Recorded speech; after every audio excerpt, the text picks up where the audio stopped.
5 argentinos, 5 rosarinos. Bueno, este terrorista fue condenado a 10 cadenas perpetuas. Vamos a hablar con Juan Félix Martó, él es abogado de la familia de Hernán Mendoza, que es una de las víctimas del atentado terrorista.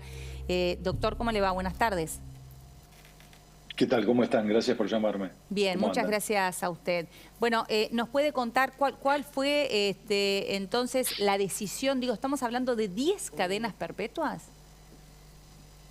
10 cadenas perpetuas, atento a la cantidad de muertes que provocó este terrorista, confeso, y alguien que reivindicó siempre su accionar violento y deseando que hubiera podido provocar inclusive más víctimas de las que pudo provocar. Como ya he dicho en varias oportunidades, la pena que considero justa es la pena de muerte para este tipo de personas que tienen como única referencia sus propias ideas y desconocen los derechos y la libertad de los demás.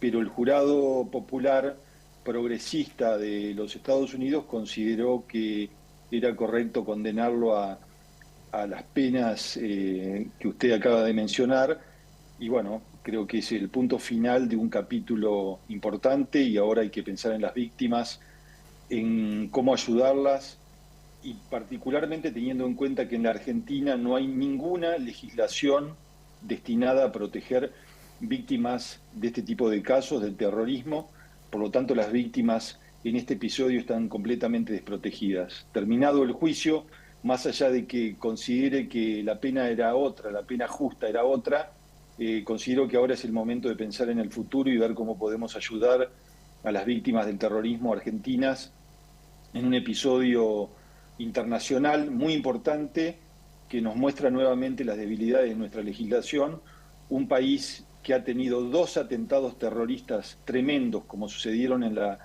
década del 90, todavía no tiene una legislación acorde con Claro. este tipo de amenazas, como ustedes saben. No solo no tenemos certeza sobre quiénes lo llevaron adelante, no tenemos condenas, sino que además no tenemos una legislación que en sentido estricto comparado a nivel internacional, ¿cuál podría ser un modelo a adoptar o que Argentina debió haber tenido hace 15 o 20 años para que ya estas muertes tristes, trágicas, de las cuales no se vuelve y que no redimen, hubieran tenido algún grado de contención en los familiares, en particular de los 5 rosarinos y 5 argentinos? Esencialmente el 9/11, los ataques en territorio americano por parte de Al-Qaeda inauguraron una serie de legislaciones orientadas justamente no solo a la protección económica de las víctimas del terrorismo, sino a todo lo que tiene que ver con el entendimiento de cuál es la situación en la que quedaron. Vos sabés, Paulino, que muchas veces basta que alguien te llame para preguntarte cómo estás, qué necesitas, que te dé dinero simplemente. En el caso argentino, lo viví como abogado de la familia Ana Evans Mendoza, solamente hubo un par de llamados telefónicos en este caso. Algún intendente, sí, el intendente de Rosario, se acercó, algún otro funcionario provincial, pero la verdad que fue lastimoso, digamos, tanto a nivel del Estado Nacional como de actores importantes. Nunca hubo, no con respecto a la familia Ana Evans que yo represento, sino con relación a todas estas familias, nunca hubo una toma de posición concreta para preguntarle cómo estaban, qué necesitan, qué podemos hacer con ustedes, y muchas veces la respuesta no hubiera sido quiero dinero o una compensación económica, simplemente quiero tener seguridad, saber que mis hijos van a crecer en un ambiente de libertad, que mis hijos tengan contención. En el caso de Ana Evans es muy particular, es una mujer que tiene un tesón tremendamente luchadora, tiene un carácter, un compromiso con este tema, y en este caso, en vez de ir a Nueva York a pronunciar sus últimas palabras, permitió que su hijo, digamos, un adolescente, Martín, pudiese él mismo manifestarse y contar qué implicó la pérdida de su padre justamente en un momento muy importante de su vida. Ana Evans es la mujer de Hernán. Exacto.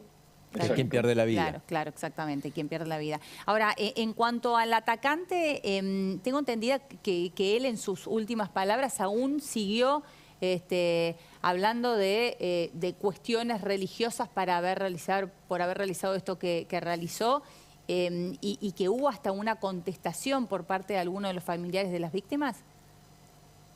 Claro, el argumento central de la defensa durante todo el proceso fue tratar de escindir el actuar violento de este atacante, que aparte era confeso, con relación al Estado Islámico y a su vínculo con ISIS, argumentando que había cuestiones de orden más personal, religioso, como si esto implicase algún atenuante, que en verdad terminó funcionando como un atenuante con relación a la máxima pena posible, y el jurado, entiendo yo, lastimosamente compró este argumento en parte. Esta es mi posición como profesional, ¿no? Un atentado terrorista que estaba probado y que en la legislación americana recibe la pena capital, hubiera tenido que recibir este tipo de condena, porque no hay reivindicación en ningún espacio de reinserción o resocialización, como se llama en el ambiente del progresismo penal, para este tipo de casos. Un asesino que estuvo directamente involucrado en la matanza de personas y actuó con la intencionalidad de matar a todos aquellos que pudiese, no es posible que continúe viviendo en una sociedad libre como la es la de Estados Unidos o la nuestra. Pero con relación a esto, sí, este fue un poco el argumento falacioso, por cierto, de decir, bueno, se trató de una cuestión más bien de orden personal vinculado a una creencia religiosa que puede llevar a una persona siquiera a justificar un acto de este tipo, de esta magnitud como la que él llevó a cabo, ¿no? Juan, ha sido enormemente generoso. La pena, no me quiero, digamos, suponer, sino que vos me lo digas. ¿Vos crees que la pena era la pena de muerte? ¿Esa era la pena única posible? No tengo ninguna duda que para un atentado terrorista, donde hay un terrorista que en el primer contacto con el Estado americano, que fue con el FBI cuando estaba en el hospital, que lo primero que pidió fue que le cuelguen la bandera de ISIS, del Estado Islámico, atrás en la cabecera, y que dijo que él actuó en nombre del Estado Islámico, porque el Estado Islámico tiene que matar a todos los cruzados, y esta fue la posición que mantuvo durante todo el proceso, y que la justicia americana haya traído, digamos, a toda la familia de Uzbekistán para hablar bien de él, y él en ese contexto inclusive afable para él, mantuvo su posición de inocencia respecto a la muerte y violencia que cometió, no me cabe ninguna duda. No es una cuestión de ética o de filosofía política, es una cuestión de legislación penal americana. El terrorismo tiene que dar una réplica contundente, el Estado tiene que dar una réplica contundente a una amenaza directa a la libertad y a la propia existencia del Estado que hemos construido en el mundo occidental. Gracias, Juan. Enorme abrazo. Un abrazo, gracias. Hasta la próxima. Fuerte escucharlo de un abogado. Sí, ¿no? muy, muy fuerte. La verdad que sí. 8 personas asesinó. Entre ellos 5 argentinos, pero 8 personas y otros tantos quedaron gravemente heridos. Bueno, vamos a hablar de Edesur. Ustedes